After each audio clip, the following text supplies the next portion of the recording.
Tell me, my guest today is Declan Dunn. Declan, thank you for doing this interview. Yeah, glad to be here, Hey, Fred. cool. Tell me what you've been up to. I haven't seen you in a while, so I'm curious to find out what's been happening in your life business-wise as well as others. So give me the scoop. I've been really focusing on the whole shift of the world away from being focused just on the internet to the integration of social and mobile.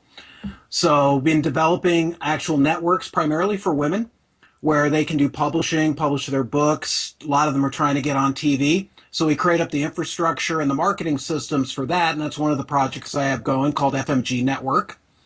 And I've also been working on a lot of really interesting projects with people who I've known in the business for years who are really trying to transition from a world driven by desktops and people like on Macs and Windows to in a world being driven by smartphones, tablets, and not being chained to a desk. It's very interesting because what you just said, you may want to take a look at one of my sites, publishingabook.com, and then another site called yourveryown.app.com. So you and I have been thinking alike.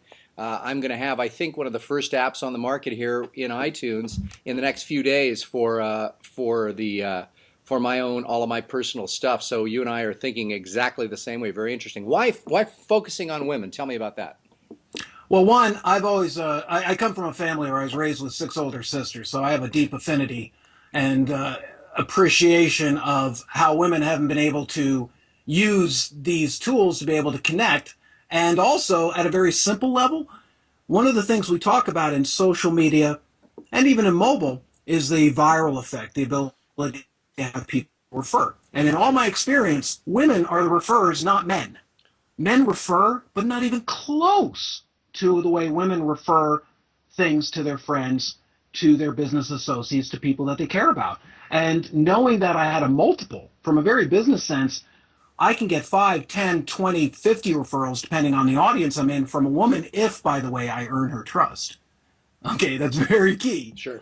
Versus a men's market where that number is maybe 1 to 5. Interesting. So then do you also think that in order to get those referrals, obviously, I don't know how much of the actual direct face-to-face or interfacing you're doing with the women, do you have women on staff that then interface with them? Is that necessary to make that connection?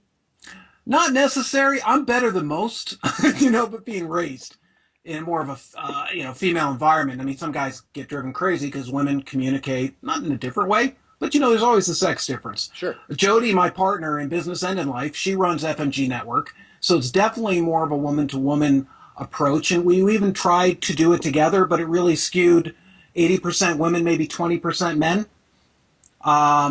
Where even if you look in internet marketing circles, it's gotten better lately, but it generally has been pretty much the other way, 80% men, 20% women.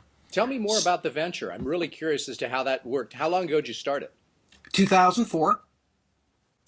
We officially launched in 2005.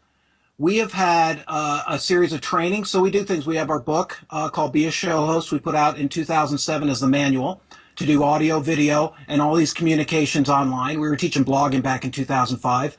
Built our first series of experts who published in our network. So we had a very sort of co-op advertising kind of approach where they could be put in our network. We'd interlink, all with very high integrity, though. I'm not trying to say anything against marketers, but we couldn't surrender to making it such marketing speak so they had to be